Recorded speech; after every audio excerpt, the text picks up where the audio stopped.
조갑제 TV 시청자 여러분 안녕하십니까? 2025년 4월 13일 오후 5시 43분입니다. 국민의힘 경선이 재밌어지고 있습니다. 한덕수 권한대행이 대통령 출마 의사를 품고 있는 것도 상당히 이 경선 드라마를 재밌게 하는 요소입니다. 반면에 민주당은 이재명 전 대표 힘이 너무 세니까 거기서는 어떤 드라마를 기대하기가 어렵습니다. 그런데 한국 정치에서는 드라마를 만드는 쪽에서 정권을 잡는 경우가 왕왕 있습니다.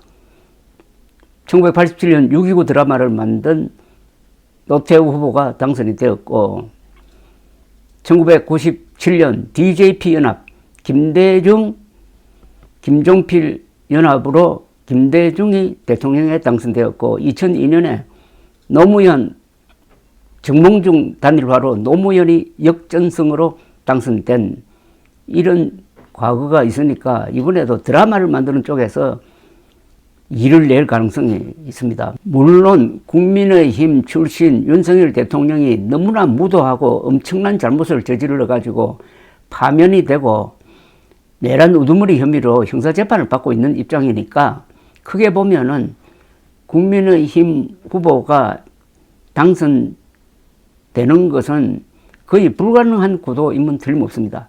그러나 이재명 대표 또한 문제가 많으니까 여기서 국민의힘이 틀을 바꿔가지고 국민의힘 후보가 아니라 범자유진영 후보라든지 이런 플랫폼을 만들어가지고 드라마를 연출할 수 있는 여지는 지금 생기고 있습니다. 그런 가운데 유승민 전 국민의힘 의원이 오늘 국민의힘 경선에 참여하지 않겠다고 선언을 했습니다. 페이스북에 이런 글을 남겼습니다. 보수 대통령이 연속 탄핵을 당했음에도 불구하고 당은 제대로 된 반성과 변화의 길을 거부하고 있다. 그런데도 아무런 절박함이 없다. 이재명을 상대로 이기겠다는 생각이 정말 조금이라도 있는지 묻는다. 대선 패배를 기정사실화하고 패배 후 기득권에 집착하는 모습에 분노한다. 보수의 영토를 중원으로 넓히기는커녕 점점 쪼그라드는 행태가 할 말을 잃게 한다. 저 유승민은 어디에 있든 제가 꿈꾸는 진정한 보수의 길을 계속 갈 것이다. 라고 하면서 사퇴 선언을 했습니다. 근데 유승민 전 의원은 1차 경선에서 4명을 뽑는데 거기에 들어갈 수 있는 사람으로 꼽혔습니다. 그런데 사퇴를 선언한 이유가 어떤 건지 그게 좀 궁금합니다. 지금 국민의힘 경선에서 현재로는 1위를 할 수 있는 사람으로는 김문수 전 노동부 장관이 꼽히고 있습니다. 많이 꼽히고 있습니다. 다만 본선 경쟁력이 아주 약한 걸로 나옵니다. 즉 이재명 전 대표와 가상 대결을 붙여 놓으면은 너무 큰 차이로 지는 걸로 나오고 중도로의 확장성이 아주 약하다. 그래서 지금 거론되고 있는 후보 중에 누가 대통령 후보로 선출이 되더라도 본선에서는 질 것이다 하는 이런 분위기에 대해서 유승민 전 의원은 패배주의적 분위기다. 그래서 이미 대선은 포기하고 당권을 누가 잡을 것이냐 하는 생각만 갖고 있다는 점을 비판을 했는데, 다만 요 며칠 사이에 한덕수 출마설이 나돌면서 그 상황이 좀 바뀌고 있습니다. 한덕수 국무총리 겸 대통령 권한대행이 70대 후반인데 경력이 아주 화려합니다. 그런데 이 경력이 화려하기만 해서 되는 게 아니라 이게 타이밍과 맞아야 되는데 이 타이밍까지 맞습니다. 즉 통상 전문가로서 트럼프 대통령과 전화를 하고 영어로 인터뷰를 할 수 있는 사람, 국무총리를 2번 지내고 주미대사도 지내고 무역협회 회장도 하고 한 이런 분, 그리고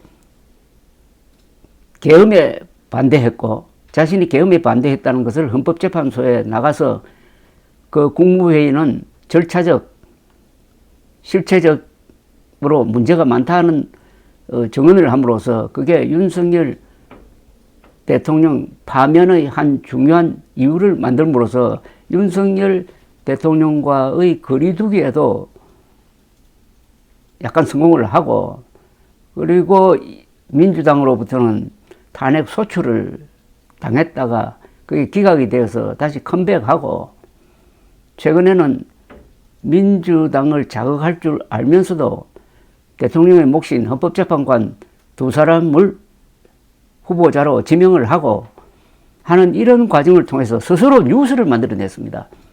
정치판에서 제일 중요한 사람은 뉴스를 만들어내는 사람입니다. 뉴스 메이커가 되었습니다.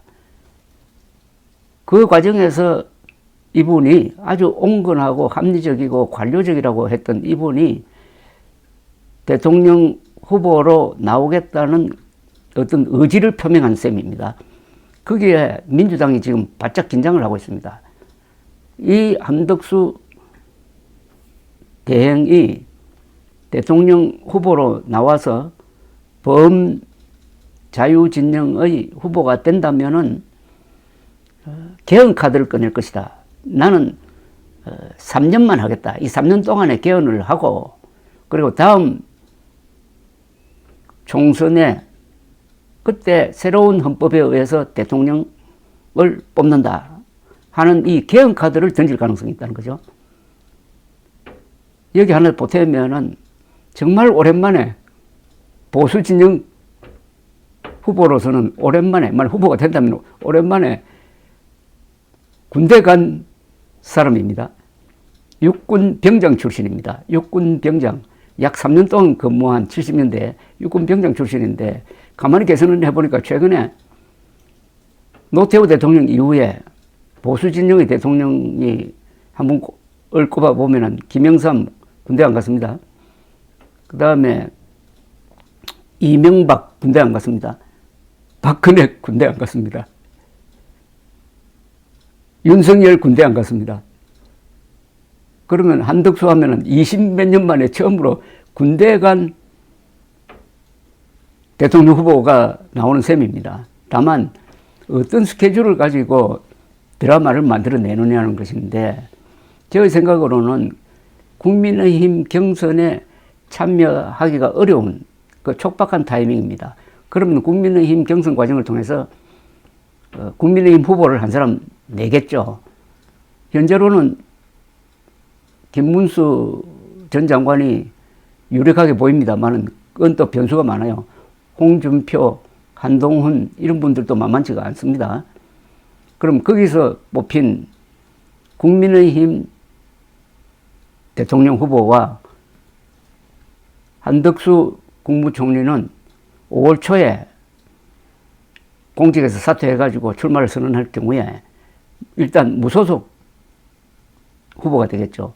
무소속 후보 한덕수 그리고 국민의힘 후보 누구누구 사이의 경선을 한다. 그 경선하는 방식은 과거 2002년의 정몽준 노무현 모델이 있습니다.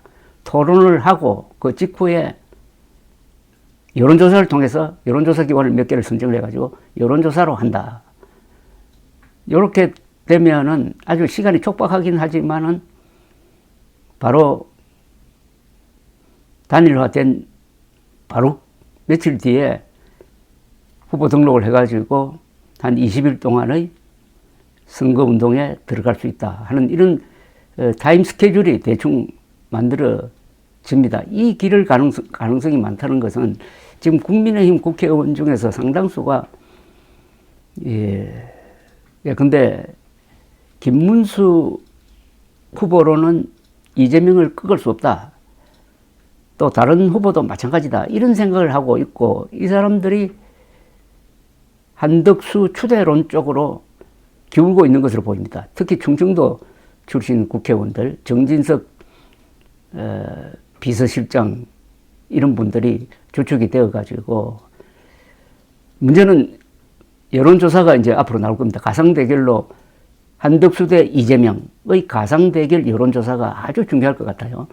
그게 어떻게 나오느냐에 따라서 이 구도가, 이 시나리오가 실행에 옮겨질 가능성이 상당히 있어졌다, 이렇게 판단이 됩니다.